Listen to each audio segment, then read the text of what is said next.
Good evening everyone. I hope all of you are doing well. Welcome back to the channel. आज का जो हमारा topic रहने वाला है वो है कॉन्स्टिट्यूशनल अमेंडमेंट्स, यानी कि संवैधानिक संशोधन। पॉलिटी का ये टॉपिक है, बहुत ही ज़्यादा इंपॉर्टेंट रहने वाला है, तो वीडियो को एंड तक ज़रूर देखें। वीडियो को स्टार्ट करने से पहले हमारा गिव अवे क्वेश्चन आप लोगों की स्क्रीन पर है। आप लोग देख सकते हैं, by which of the following amendment to the constitution fundamental duties of the citizens were added, यानी कि संविधान में किस संशोधन के द्वारा नागरिकों के मौलिक कर्तव्यों को जोड़ा गया। ऑप्शन है 36, 20, 42 या फिर 18। तो किस संवैधानिक संशोधन के द्वारा मौलिक कर्तव्यों को जोड़ा गया था, आप लोग मुझे जो है कमेंट बॉक्स में इसका सही जवाब बताएंगे। सही जवाब देने वाले स्टूडेंट्स को हम लोग रैंडमली सिलेक्ट करते हैं, उन तक हम पहुंचाते हैं अपनी स्टैटिक जीके की ये किताब, जिसे आशुतोष सर ने रेडी किया है। हर पोर्शन को इसमें कवर किया गया है वन लाइनर और MCQ की फॉर्म में। ये बुक है हिंदी मीडियम वालों के लिए, और पिछले 8 साल के सारे जो भी क्वेश्चन इस पोर्शन से आए हैं, यानी कि स्टैटिक जीके से आए हैं, वो सब इसमें कवर कर लिए गए हैं। तो आपका जो भी एग्ज़ाम है, स्टेट पुलिस का है, PCS का है, या फिर आपका रेलवे का भी कोई एग्ज़ाम है, तो उस सब में ये इंपॉर्टेंट रहने वाली है। वीडियो को स्टार्ट करते हैं। पहला क्वेश्चन ले लेते हैं। One nation one tax system introduce by which amendment. One nation one tax प्रणाली किस संशोधन द्वारा शुरू की गई थी। ऑप्शन है 53, 65, 102 एंड 101, यानी कि 53, 65, 102 और 101।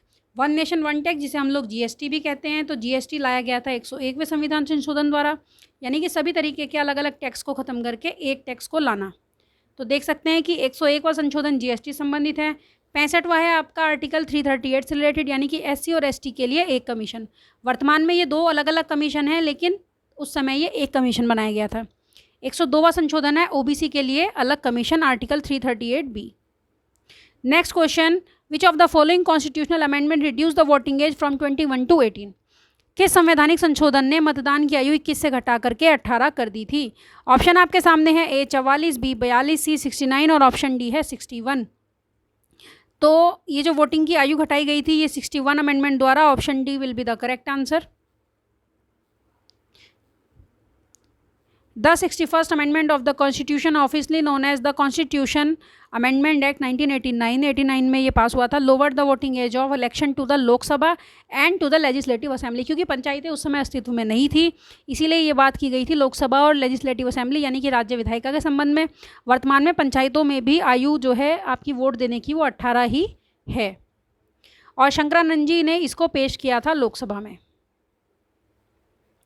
Next question, Which Constitution Amendment Act 2002 provides for free and compulsory elementary education to all children। संविधान संशोधन अधिनियम कौन सा है जो 2002 में सभी बच्चों को मुफ्त और अनिवार्य शिक्षा प्रदान करता है। ऑप्शन आपके सामने है 19, 86, 22 और 18। तो ये था आपका 86th अमेंडमेंट, 86वां संशोधन, जिसने 2002 में सभी बच्चों को मुफ्त और अनिवार्य शिक्षा प्रदान करने की बात की थी। 18वां जो संशोधन है, इससे हरियाणा को बनाया गया था पंजाब से अलग करके 1966 में। 22वें संशोधन से मेघालय को बनाया गया था असम से अलग करके। Next question, which part of the constitution deals with the amendment to the constitution and its procedure. संविधान का कौन सा भाग संविधान में संशोधन और इसकी प्रक्रिया से संबंधित है। ऑप्शन आपके सामने है A 19, B 20, C 21 और ऑप्शन D है 18। यहाँ पे भाग की बात हो रही है, अमेंडमेंट की बात नहीं हो रही है, पार्ट की बात हो रही है। तो ये कौन सा भाग है, ये है 20वां भाग। Option B will be the correct answer. हमारे संविधान में 25 भाग है, जिसमें से 20वां भाग और आर्टिकल 368 बात करता है संवैधानिक संशोधन के बारे में, उनके प्रोसीजर के बारे में, and power of parliament to amend the constitution, यानी कि केवल संसद को ही यह अधिकार है कि वह संवैधानिक संशोधन करे, राज्य की विधायिकाएँ संशोधन नहीं कर सकती। ये भी इंपॉर्टेंट है, याद रखना। बोडो, डोगरी, मैथिली, संथाली भाषाओं को आधिकारिक भाषाओं में मान्यता देने के लिए 8वीं अनुसूची में किस संशोधन से जोड़ा गया। By which of the following constitutional amendment acts the 8th schedule amend to recognize Bodo, Dogri, Maithili, Santhali language as official language of India. जैसा कि आप लोग जानते हैं, जो 8वीं अनुसूची है वो भारत की आधिकारिक भाषाओं से संबंधित है, यानी कि ऑफिशियल लैंग्वेज। वर्तमान में कितनी है, 22 हैं। तो इसमें जो 4 भाषाएं हैं, बोडो, डोगरी और मैथिली, संथाली, इनको कब जोड़ा गया था, तो इनको जोड़ा गया था 92वें संविधान संशोधन के द्वारा। Option A will be the correct answer. Next है, which of the following was amend in the preamble of the Indian constitution. भारतीय संविधान की प्रस्तावना में निम्नलिखित में से किसमें संशोधन किया गया था। ऑप्शंस आपके सामने है A 35, 42, 51 और 72। 35, 42, 51 और 72। तो प्रस्तावना को आज तक केवल एक बार संशोधित किया गया है। जो हमारी प्रस्तावना है उसको आज तक केवल एक बार ही संशोधित किया गया है। ये भी इम्पॉर्टेंट है कि कितनी बार किया गया है, एक बार। कब किया गया था? 1976 में 42वें संविधान संशोधन के द्वारा। 3 शब्द भी इसमें जुड़े गए थे जिसके बारे में हम लोग आगे डिस्कस करेंगे। तो ये कब किया गया था? 1976। कितनी बार? एक बार। और 42वां संशोधन।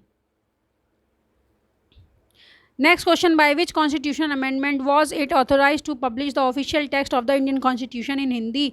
भारतीय संविधान के आधिकारिक पाठ को हिंदी में प्रकाशित करने के लिए कौन सा संशोधन द्वारा अधिकृत किया गया था? तो हमारा जो कॉन्स्टिट्यूशन है वो अंग्रेजी भाषा में है, जैसा कि आप लोग जानते हैं। विभिन्न देशों के जो संविधान है वहाँ से भी हमने चीज़ें उसमें ऐड की हैं। पूरा का पूरा वो इंग्लिश में है, लेकिन उसको हिंदी में प्रकाशित करने का जो अधिकार है वो राष्ट्रपति को दिया गया था 58th अमेंडमेंट के द्वारा।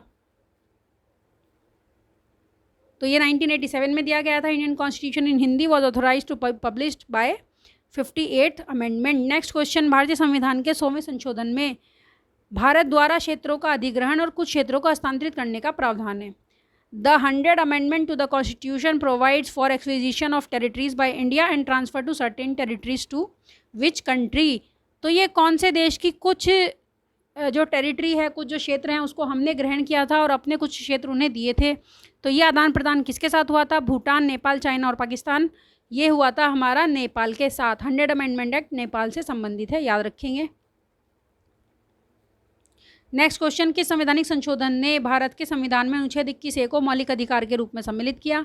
विच constitutional amendment act inserted article 21A as a fundamental right in the constitution of India? Option है 86, 24, 89 और नन ऑफ दीज। तो ये किया था 86 अमेंडमेंट एक्ट ने। इसने 21A को मौलिक अधिकार के रूप में जोड़ा था। अभी हमने देखा था कि ये बच्चों की अनिवार्य प्रारंभिक शिक्षा से संबंधित है, जो कि 2002 में आया था। अगर हम अनुच्छेद 24 की बात करें तो अमेंडमेंट 24 जो है वो किस बारे में? आप लोग देखिए, affirm the power of parliament to amend any part of the constitution including fundamental rights, made it compulsory for the president to give consent to the constitution amendment act। यानी कि ये बहुत ही ज़्यादा इंपॉर्टेंट चीज़ थी कि जो राष्ट्रपति थे उनको अनिवार्य कर दिया था कि अगर संसद उनके पास में कोई भी संवैधानिक संशोधन भेजती है तो उस बिल को राष्ट्रपति को पास करना ही करना पड़ेगा। यानी कि राष्ट्रपति की जो पावर्स हैं उसको भी कम कर दिया गया था। तो ये था आपका 24वां संशोधन। हालांकि आगे चल के इसको भी चेंज कर दिया गया था 44वें संशोधन से। और इसी प्रकार जो 89th आपका अमेंडमेंट है, ये है आपका एक सेपरेट कमीशन बनाया गया था शेड्यूल ट्राइब्स के लिए। अभी हमने देखा था कि 65 जो अमेंडमेंट था उससे एक कमीशन बनाया गया था SC और ST दोनों के लिए। बाद में ST के लिए अलग से कमीशन बनाया गया, किसके द्वारा? 89th अमेंडमेंट के द्वारा। और इसके बाद में 102वां जो संशोधन हुआ उससे किसके लिए अलग से कमीशन बना? तो OBC के लिए। यानी कि वर्तमान में SC के लिए एक आपका कमीशन है आर्टिकल 338 में, ST के लिए है 338A में और OBC के लिए है 338B में। तो इस प्रकार भी प्रश्न बनते हैं कई बार, तो ये भी आप लोगों को याद रखना चाहिए। Next question, by which constitutional amendment were the word socialist, secular and integrity added to the preamble in the Indian constitution? किस संवैधानिक संशोधन द्वारा भारतीय संविधान की प्रस्तावना में समाजवादी, धर्मनिरपेक्ष और अखंडता शब्द जोड़े गए थे? SSC JEE में भी ये प्रश्न आया है, CGL में भी आया है, और ये प्रश्न तो घूम घूम के हर एग्जाम में आपको देखने को मिलेगा। ऑप्शन है 42, 46, 38 या फिर फर्स्ट अमेंडमेंट एक्ट। तो जैसा कि अभी हम लोगों ने डिस्कस किया था, प्रियम्बल सिर्फ एक बार संशोधित हुई है 1976 में, और ये 42वां संविधान संशोधन था। इसके द्वारा ये 3 शब्द हमारी प्रस्तावना में जोड़े गए थे। Next question, which amendment in the year 2020 of the constitution increase the reservation for scheduled caste and scheduled tribe? भारतीय संविधान के कौन से अनुच्छेद ने वर्ष 2020 में अनुसूचित जाति और अनुसूचित जनजाति के लिए आरक्षण में वृद्धि की है? तो आरक्षण में हर बार जो है 10 वर्ष की वृद्धि की जाती है। तो ये किस संविधान संशोधन ने की है इस बार? ये आप ऑप्शन देख लीजिए, 101, 104, 99 और 97। तो ये की है 104वें संवैधानिक संशोधन ने आरक्षण में वृद्धि। 101 तो आपका GST से संबंधित है, आप लोगों को पता ही होगा, अभी हमने पढ़ा भी था स्टार्टिंग में। और जो इनके लिए आर्टिकल है वो भी आप लोग देख लीजिए। आर्टिकल 338 आपका एससी के लिए है, 338A आपका एसटी के लिए है और 338B आपका ओबीसी के लिए है। Next question, which amendment to the Indian constitution deals with the extension of jurisdiction of the high court to the union territories. भारतीय संविधान में कौन सा संशोधन केंद्र शासित प्रदेशों के लिए उच्च न्यायालयों के अधिकार क्षेत्र के विस्तार से संबंधित है। यानी कि जो हमारे हाई कोर्ट हैं उनका जो अधिकार क्षेत्र है वो केंद्र शासित प्रदेशों तक बढ़ाया गया। वर्तमान में ऐसे कुछ केंद्र शासित प्रदेश भी हैं जो अपने आसपास के राज्य के हाई कोर्ट द्वारा ही संचालित है। ऑप्शंस है 7th, 10th, 99th या फिर 97th। तो ये है आपका ऑप्शन ए 7वां संवैधानिक संशोधन। इसका एक उदाहरण भी आप लोग देख सकते हैं कि जो अंडमान एंड निकोबार है, तो जो अंडमान एंड निकोबार है आपका, अंडमान एंड निकोबार का अपना कोई हाई कोर्ट नहीं है, लेकिन जो वेस्ट बंगाल है वहीं के हाई कोर्ट के अंडर में अंडमान एंड निकोबार आता है। नेक्स्ट क्वेश्चन, किस संवैधानिक संशोधन अधिनियम के पारित होने के बाद अब 6 मौलिक अधिकार हो गए हैं। वर्तमान में 7 मौलिक अधिकार थे जो हमारे कॉन्स्टिट्यूशन में थे, अभी वो 6 हो गए हैं। ऑप्शन है 7th, 44th, 99th और 97th। तो ये कौन सा संशोधन था जिसने मौलिक अधिकारों में कटौती की 7 से 6? तो ये था आपका 44वां संविधान संशोधन।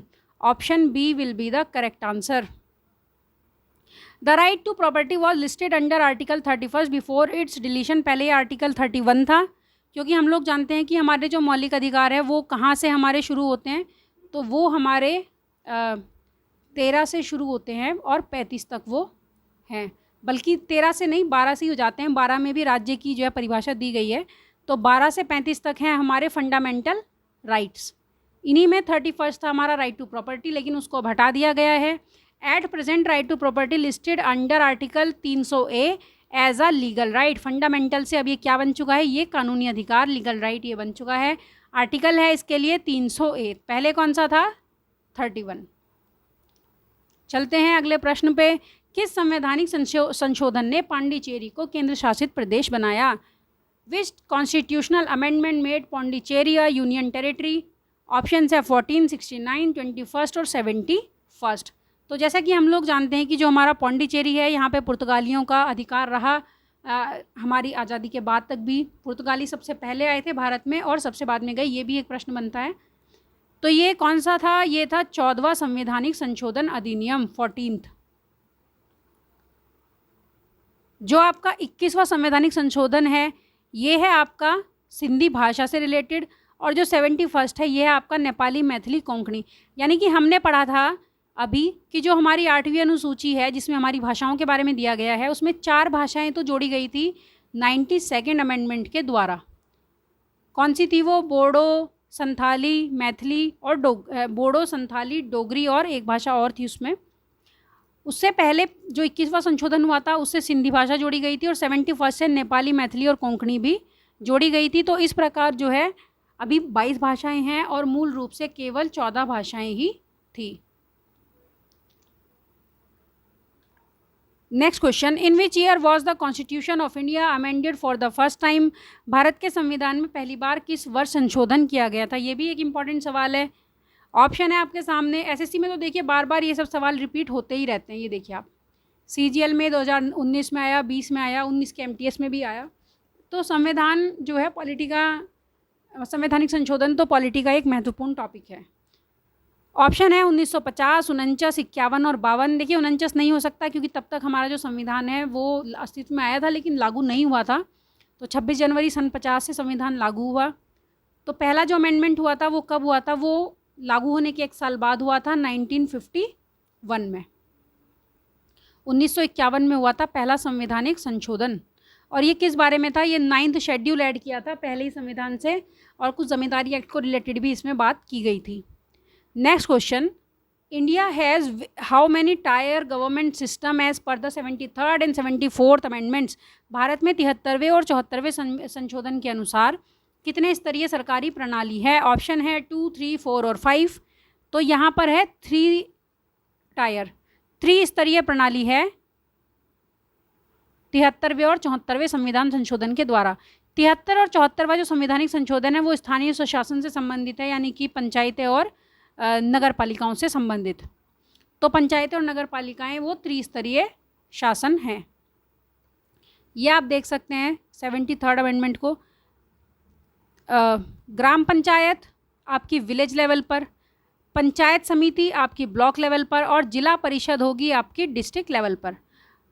फर्स्ट जो कमेटी थी जिन्होंने पंचायतों के बारे में सुझाव दिया था वो थी बलवंत राय मेहता कमेटी 1957 में, और इन्होंने ही कहा था कि 3 टायर पंचायत सिस्टम होना चाहिए। इसको आप लोग याद रखें, बार बार पूछा जाता है कि किस समिति की सिफारिश पर त्रिस्तरीय बनाया गया, तो बलवंत राय मेहता समिति की वो सिफारिश थी जिस पर त्रिस्तरीय बनाया गया था। इनके 20 साल बाद 1977 में अशोक मेहता कमेटी भी आई थी पंचायतों के बारे में ही बात करने, और इन्होंने कहा था कि 2 स्तरीय बनाइए, 2 टायर बनाइए, लेकिन उसको खारिज कर दिया गया था। Next question, which of the following amendment gave financial powers to the panchayat and help in strengthening the local government? किस संवैधानिक संशोधन ने पंचायतों को वित्तीय अधिकार दिए और स्थानीय सरकार को मजबूत करने में मदद की? ऑप्शन है 73, 74, 58 या नन ऑफ दीज। तो हम लोग जानते हैं कि पंचायतों से संबंधित है 73वां संशोधन।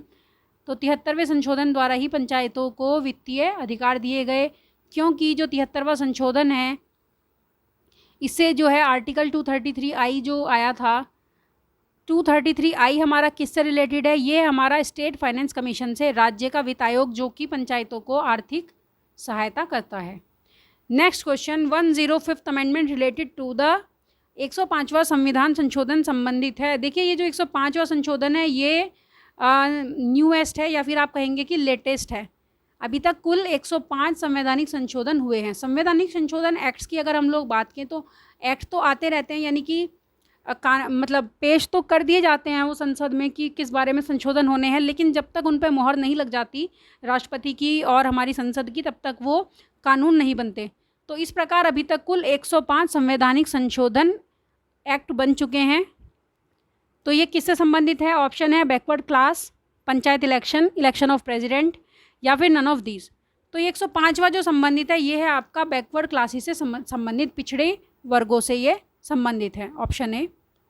ये आप देखिए 105th amendment of Indian constitution act of 2021 is the latest amendment of our constitution. It primarily focus on restoring the state government's authority to recognize other backward class OBC who are socially and economically backward, यानी कि SEBC, socially and economically backward जो classes हैं इसकी पहचान करने का अधिकार दे दिया गया है किसको? राज्य की सरकारों को। पहले भी उन्हीं के पास था, बीच में उनमें थोड़ा उसमें चेंज किया गया था, राष्ट्रपति को या वहाँ के जो राज्यपाल हैं उनको ज़्यादा पावर दे दी गई थी, लेकिन अब फिर से जो है राज्य की सरकारों को ये पावर मिल गई है कि वो पहचान करेंगे कि हमारे एरिया में कौन जो है पिछड़े वर्ग हैं, और फिर वो इसकी जानकारी राज्यपाल या फिर राष्ट्रपति को केंद्र में होगा तो उन तक वो पहुंचाई जाएंगी। Next question, the 52nd amendment to the constitution of India is most closely related to, भारत के संविधान का 52वां संवैधानिक संशोधन सर्वाधिक निकट है। ये तो बार बार पूछा जाने वाला प्रश्न है, इसको आप लोग याद रखिए। ऑप्शन है सिटीजनशिप अमेंडमेंट सिस्टम, टैक्स, या फिर एंटी डिफेक्शन लॉ। तो 52वां संशोधन जो है एंटी डिफेक्शन लॉ, दल बदल कानून से ये संबंधित है।